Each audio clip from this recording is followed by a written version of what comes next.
Today I'm going to share with you how to be more assertive in your business. I'm Lisa Johnson, a multi-six-figure business coach, and in 2.5 years I've built a business online where I make 90% of my income from passive and semi-passive income streams.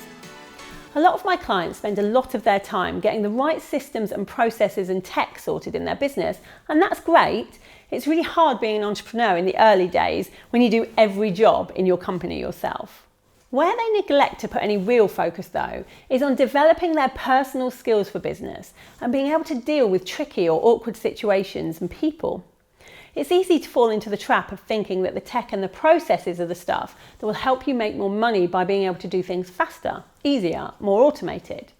What often gets overlooked is just how tangible the benefits are to investing in yourself and your skills to handle situations well. To be able to do that both efficiently and effectively, to be assertive. It's a skill that a lot of women would benefit from massively. Here are a couple of examples. A draining client who you'd really like to fire but you put up with because you need the money. A supplier who isn't delivering on time or with the right quality. An expert that you outsource a particular function in your business to who's just doing a rubbish job. A client who is constantly asking you to do more for less. A member of staff who we just can't say no to. It's not easy to deal with these kind of situations. They need a conversation that a lot of us find awkward, uncomfortable, or a bit of a conflict. They can take up a lot of our headspace and focus while we ruminate and procrastinate over them, which distracts us from the important stuff we should be focusing on.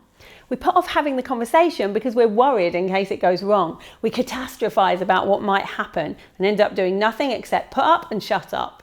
But it doesn't have to be this way. We actually fail to see how this impacts our business. And I mean in tangible terms. Let's say I outsource my Facebook ads to an expert. I'm not only stumping up the ad budget, I'm also paying them to do the work. For most of us, this is a significant amount of money in the thousands over the course of a campaign. So let's say the person you outsource to is really hard to get hold of when you need them, makes typos in your ad copy, constantly cancels update calls you've booked, and basically screws it up. And you don't get the results you were looking for. Most people pass it off as, well, you live and learn. They don't go back to the same person. They go on the lookout for someone new. Very rarely do people make a point of having the conversation to address the situation. In fact, they're more likely to tell everybody else about it and have a good old moan instead of talking to the person they really should be talking to about it. Now that's just one example. I'm sure you've got many other situations that spring to mind where you're quite passive, a people pleaser, maybe even a doormat. Or you could be the other end of the spectrum, a bit too aggressive, lose your temper, fly off the handle. Being more assertive in our businesses can make a big difference to our bottom line. So here are a few tips to help you be more assertive in those kind of situations. Firstly, it has to start with mindset that you see you have the right to address something that isn't okay for you.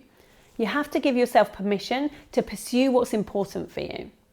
Secondly, have strong self-awareness. Be aware of how your behaviour affects other people. To know this, you need to seek feedback. Often we have good intent when we go into a conversation, but our impact doesn't always match that. If you've ever found yourself saying, well, that's not how I meant to make you feel, then self-awareness is probably the issue. 3, be highly accountable. The chances are you might have contributed to the situation more than you might think. Was your brief clear? Were you specific enough? If you find yourself blaming other people or making excuses, then that's a sign you're not being very accountable. 4, know that being assertive does not mean having a go. A lot of people misunderstand what assertiveness really is. It's about 2 things primarily: consideration and courage. The consideration to listen to the other person's wants, needs, opinions, and the courage to state your own. Consideration comes first. It's not about going in like a bull in a china shop.